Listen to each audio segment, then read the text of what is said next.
and welcome to Wine Library TV. I am your host, Gary Vaynerchuk,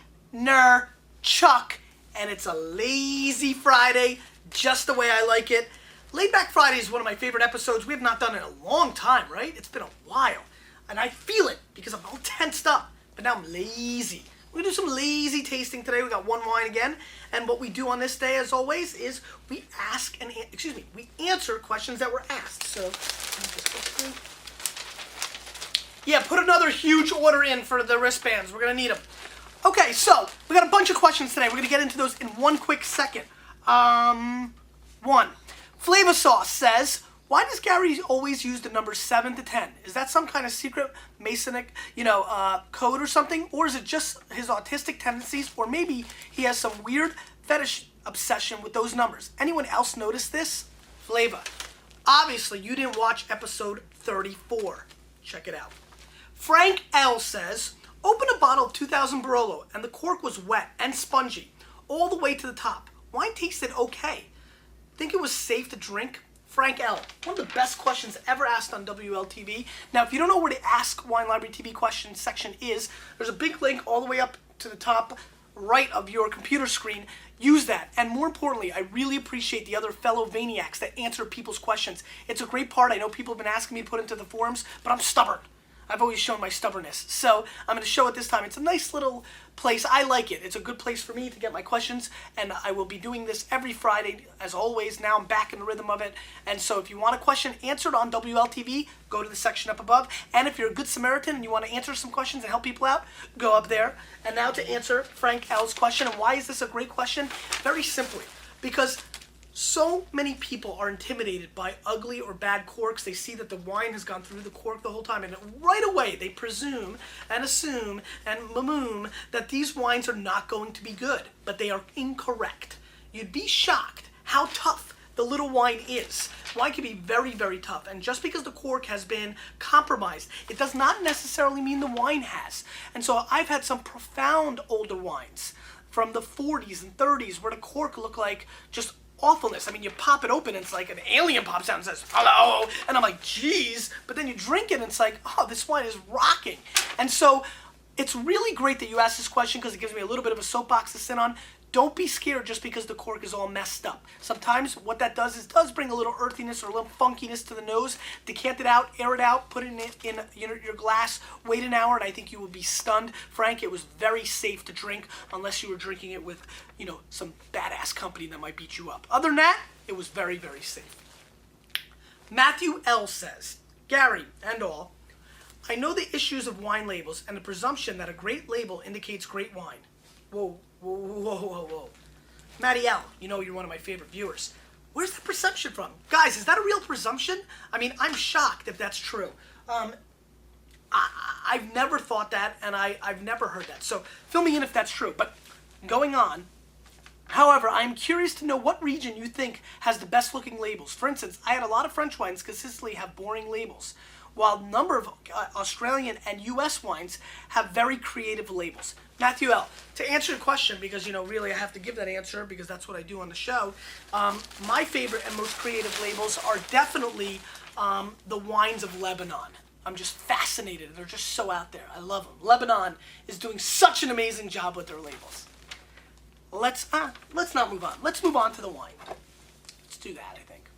And what we're doing today is, I'm just back from Bordeaux, so I still got in my DNA, little Barry Bonds into the vines, into the vines. That was kind of cool. Did you see that? I said into the vines. That was subconscious. Chateau Ferrier 2000, I'm so used to saying that. Chateau Ferrier 1995 Margaux. Very intriguing wine, and very interesting. This is a $50 US wine. It is a little bit older, and more importantly, it is 94 points. Wine Spectator. Let's give it a whirl. Yeah, no, I can't find it either. Dark, really great color on this Bordeaux. Little purple round edges. Don't sweat it, Chris. I'm not going to need the spit bucket today. It's Lazy Friday. I'm going to give the Vayniacs what they want. They want me to drink the wine. I'm going to drink the wine. Great classic nose for Bordeaux, and this is why Bordeaux is so sought after. This is a 1995 vintage. We'll be delivering the 05s, late this year, early next year. I mean, we're talking about a wine that's a decade old and is just loaded with crazy little blackberries, real small, freshly, picked blueberries are coming through, and a very wide explosion of a mix between mushrooms and hay. So a very interesting blend of different things going on the nose. Let's give it a whirl.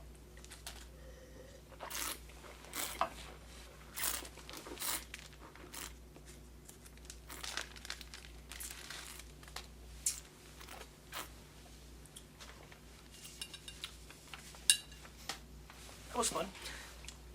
Great complexity on the mid palate of this wine. Really, really nice richness.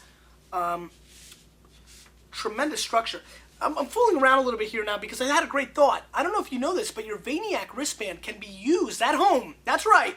You at home can use the Vaynerchuk wristband as a blind tasting game. You'll probably need 2 to cover the whole label, but that could be a lot of fun. Back to the wine. That's why you watch, not for that dumb stuff that I do. Anyway, great structure. Really nice tannins. The blueberry flavor profile in the mouthfeel is really coming together. Really, really wild flavors are shooting all over the palate. More structured to like a berry bomb. And when I call berry bomb, I mean just think of all the berries you can think of in a fruit salad. So strawberries and raspberries and gooseberries, and cherries, and just a wide variety of berry flavors coming through. Great long finish. I'm still tasting it from the first sip. Really nice tobacco aspect going on. Not over oaked, which is real nice. Great structure. Really nice wine.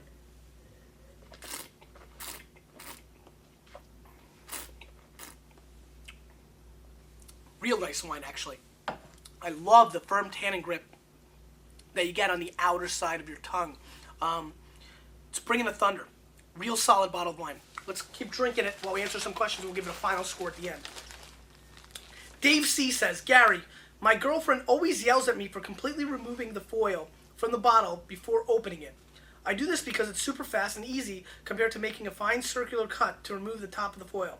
Am I doing something wrong? Have I defamed the wine by doing this? Dave, I personally, when I open wine, always just pull off the foil. I think that you are doing the greatest thing in the world, and I really appreciate it. Because in the reality of it, you can tell your lovely girlfriend, I'm sure she's very lovely and very nice, that she's out of her little mind. There's no reason to cut the little foil. Who gives a rat's ass about that? And I'm going to tell you very obviously, this is exactly why I love you and all the other people that are breaking some of the rules that mean absolutely nothing. Can somebody write me a thesis to why it's important to do the foil cutting? It means nothing. Great job. Keep doing it. You know how sometimes the older wines, you can't get them out? Maybe you're a little stronger than me. I don't know.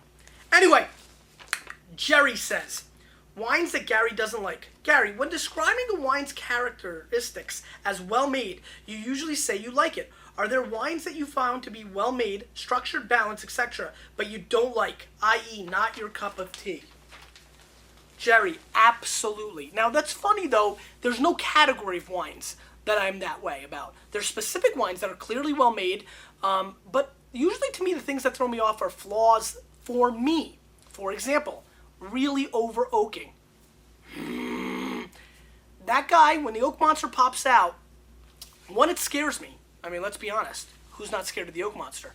But 2, it's just not a characteristic that I enjoy in wine. But some people love the oak. I mean, they love the oak. They're hanging with the oak monster. They're taking him on vacation, chilling with him. Oak monster right here in his bikini. It's an ugly sight, but they like it there. They're holding hands with the oak monster on the beach. They're feeling the oak monster. They're loving the oak monster. But I don't. And there's a lot of other things like that. I mean, at the end of the day, I'm a little bit of a different animal. I'm the kind of guy that will eat a bullfrog's beating heart on chopsticks and eat it and enjoy it and find that fascinating and delicious. Many people won't. So it's really a preference thing. For me, I like most different wine characteristics. I think there's a time and a place. I mean, people, there's even a time and place for white Zinfandel. What? I'm not scared. Challenge me. Blind taste me. You don't like that line? I'll beat you. But there is a time and place for many, many, many, many things. And for me, most of the flavors don't bother me. I'm the kind of guy that eats everything. As a matter of fact, sea urchin was one of the things that was kind of off my radar. I'm in love with the uni. Loving the uni. Who doesn't love a little uni? I like the uni. And so, you know, I'm down to the place where almost no food bothers me and I eat everything, and the same way about wine. I'm sure there's plenty of people that have had characteristics that are wines that are very solid and well made, but they just don't like them. For me, it's when things are off balance. Too much, if there's sugar added, you know, if there's just things that fall out of place. The oak is really what bothers me when I find that they're fake. But other than that, to answer your question, not that many. But yeah, I'm sure there's 1 or 2 or 5, 11. Garrett Nagel asks a great question. Very interesting name. Garrett is the name of a very good friend of mine in high school, Garrett Van Fleet. And Nagel is the last name of a person that I thought was going to be my friend, Broadway Browning Nagel. In high school, he was going to lead the Jets to the promised land.